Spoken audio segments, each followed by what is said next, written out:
Hi mga Pangga! Welcome again to my YouTube channel. At sa mga first timer dyan, sa mga first time nakapanood ng vlog ko, please subscribe and hit the notification bell para sa mga upcoming videos ko ay updated kayo. And I hope so na na-entertain kayo sa mga videos ko, sa mga past videos ko, kasi hindi lang naman po vlog ang ginagawa ko, nagko-cover din po ako. And as much as possible, kung may time pa po ako, kung naisipan kong masarap mag-edit o mas magandang magkaroon ng bagong content ngayon, so why not? Or you could comment down below kung ano po yung mga pwede kong gawin, or so, hindi na po tayo magpapatumpik-tumpik pa, and we'll start our vlog in 3, 2, 1.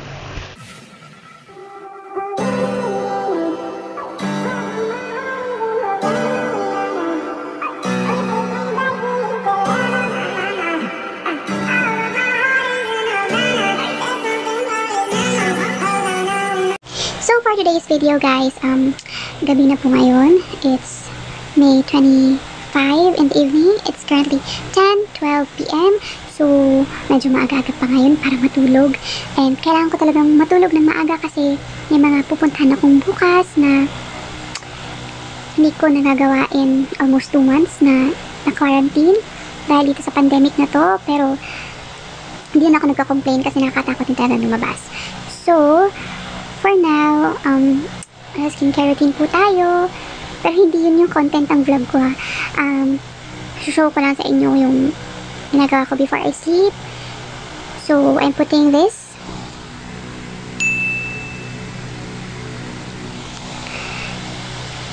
Laneige as my partner for my skincare routine every night. So, I'm using this now for almost a month since dumating siya nung first week of May sa amin, and I ordered it in Beauty MNL. So, during that time kasi, so, lockdown pa, tapos hindi pa pwedeng bumiyahe yung mga aeroplano. So, natagalan talaga yung order, pero hindi naman po umabot ng 1 month, mga 3 weeks lang po. So, sa mga walang Beauty MNL dyan, mag-download lang po kayo ng app, tapos madami po talagang mga skincare essentials na pwedeng ma-order doon. So, bago po ako matutulog, lalagay po ako ng kaunti sa mukha ko. Hindi naman po kailangan maglagay ng madamihan. So, tama-tama lang kasi water-based po siya, and masarap po talaga sa mukha. Nakaka-refresh, I mean. So,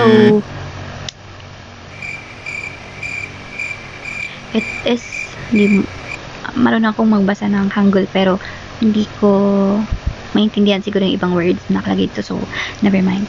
So, abangan po natin bukas kung ano mayayari sa akin sa labas ng bahay for almost 2 months. Ulit-ulitin ko na quarantine, so walang time for gala, walang time for malls, bahay, palengke, bahay, grocery lang po yung ginagawa ko. So, ako, masyado akong Dora the Explorer nung panahon wala pang pandemic, so medyo nabaguhan ako ng nasa bahay lang lagi, pero well, madami naman po tayong pwedeng gawin habang nasa quarantine. So, di na po tayo magpapatumpik-tumpik pa, and I need to go to sleep kasi marami po kong gagawin bukas. Gagawin po yung errand ng mother ko, napupunta ako sa bangko, tapos mag-ESM pa. Oh my God! Na-miss ko talagang gumala, pero I need to be safe kasi reasonable naman po yung pagpupunta ko ng mall bukas kasi kung makikita nyo lang, pero cellphone po kasi yung gamit ko pag vlog. Nabasag po kasi yung screen ng phone ko nung March, mga last week of March. So, kailangan ko na siyang ipacheck sa mall bukas sa phone, sa Huawei. So, without further ado, let's go to sleep na, and I'll update you tomorrow. Good night! Hi mga Pangga! So now, nagpe-prepare na po ako na magbihis and mag-makeup ng kaunti kasi di naman po ma-appreciate yung makeup natin kasi may face mask po tayo palabas ng bahay, di ba? So, ngayon, bihis lang po ako tapos mag-makeup, tapos papakita ko na po sa inyo ang outside world. See ya! So, ito na po, palabas na po tayo ng bahay. So, ito na ipakita yung mga kailangang dalhin. Pinaka-importante po yung FM pass natin kasi i-check po nila yung control number kung tama po ba yung araw ng paglabas nyo. Kasama na isang ID. Syempre alcohol. And I'm gonna bring my home credit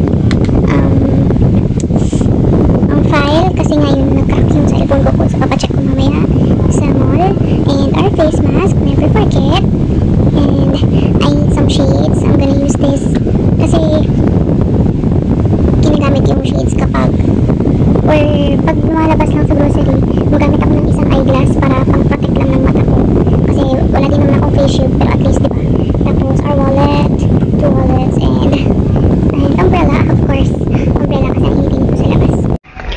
So, welcome again guys to my YouTube channel, and ngayon po naglalakad na po ako palabas ng subdivision dahil wala pa po masyadong tricycle available ngayon sa loob.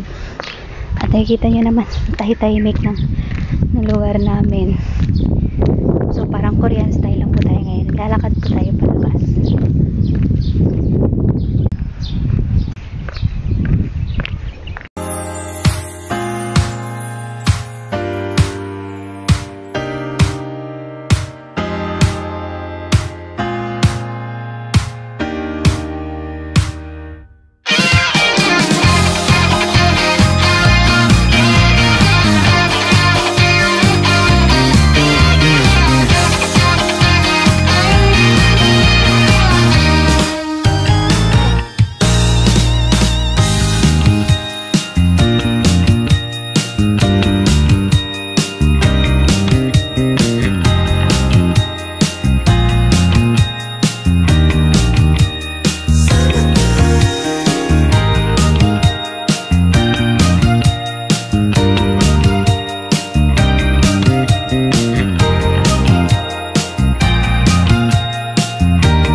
A few moments later.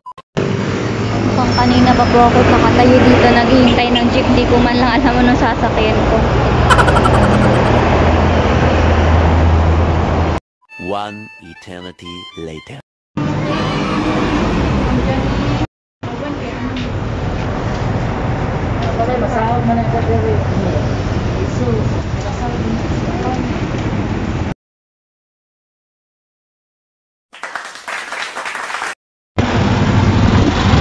So, dito po tayo sa San Pedro, Davao.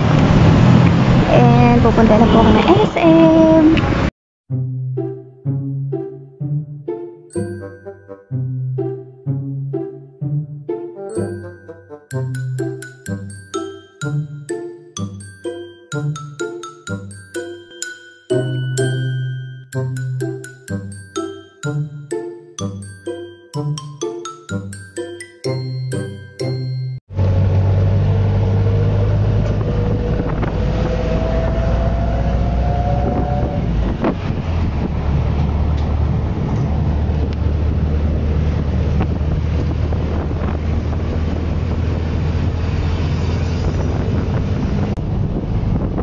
A few inches later.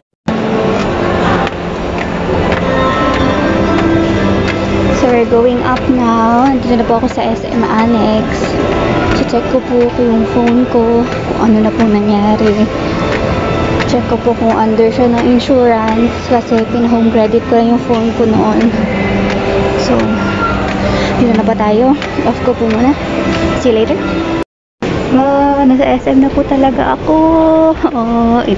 Ikot-ikot muna ako bago po ako pumunta ng Watsons.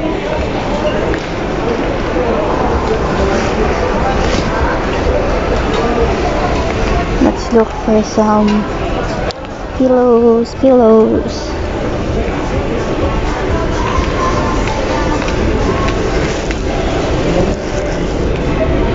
Mamaya po bababa ako dyan. I'll call my friends first, so bye po muna.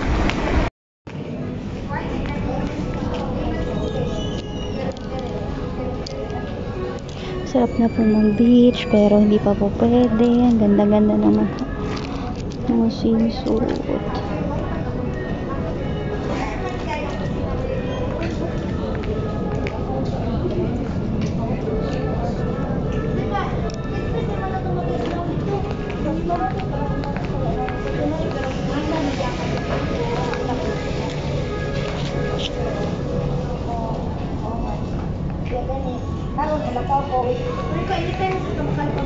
Ikot-ikot lang po muna tayo and mababa na po ako mamaya.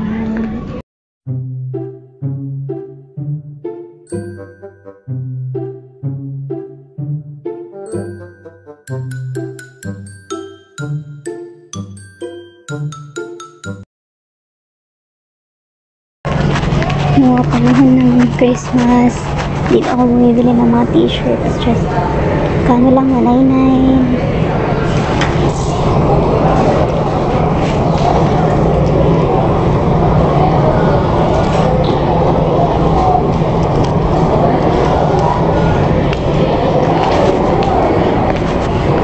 Pero hindi siya yung priority ko ngayon. So, let's go to our needs.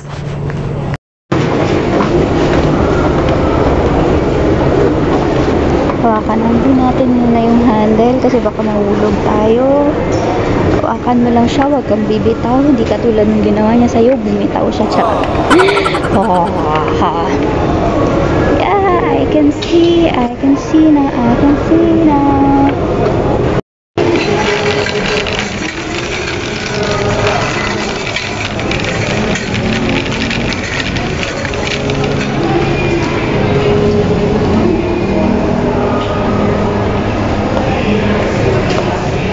Nahinay lang sa pagbibili kasi baka mayroong budget na naman po tayo.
A few moments later.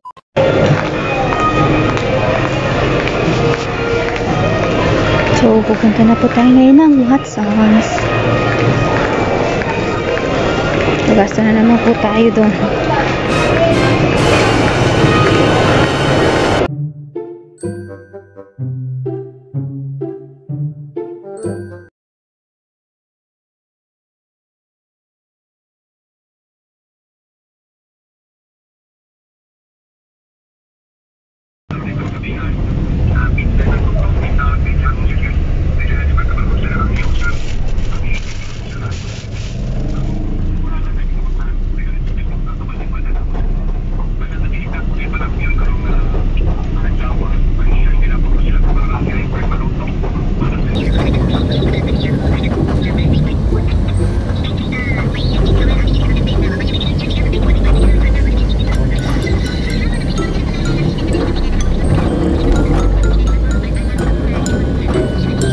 So, ayun guys, medyo stress na po yung lola nyo and gulo-gulo ng buhok. Napagod po talaga ako dun sa lakad ko for this day pero medyo na-release yung home stress. Sa bahay na ngayon nasa stress kasi sobra 1 month din yung pananatili natin sa bahay. Kaya yun, so ngayon mag-a-arrange pa ako ng mga binili ko. So, ewan kung paano kasi pagod na pagod pa rin ako ngayon. So guys, sa mga may plano na talagang lumabas dyan, na gumala, wag masyado muna guys. Please, tips lang po. Kung may kailangan na po talaga kayong bilhin sa mall, yun lang po. And hindi pa po talaga kasi safe. So kawawa naman po yung mga people na nagsasacrifice sa ating life, mga frontliners natin. Wala naman po silang choice. tsaka trabaho po nila yun, tsaka yung sa mga food industries, like, mga waiters, mga cashier. So, please guys, so kung wala po talaga kayong importanteng gagawin sa labas, behave na lang muna tayo kasi it's not 100% sure na safe kasi marami pa rin pong positive everyday. So, yun lang po talaga yung tip ko sa inyo kasi kanina pumunta lang ako ng bangko, which is an urgent talaga kasi last month hindi po ako nakalabas. So, yung errand ng mom hindi ko nagawa. So, diniretso ko na lang ng SM sa mga kailangan kong bilhin. So, ganun. So, kung may mga mabibili naman po malapit sa mga groceries, why not buy there? And iwas pumunta sa mga malls kasi iba-ibang tao po yung nami-meet natin doon. So, guys, pahinga exercise. I don't know.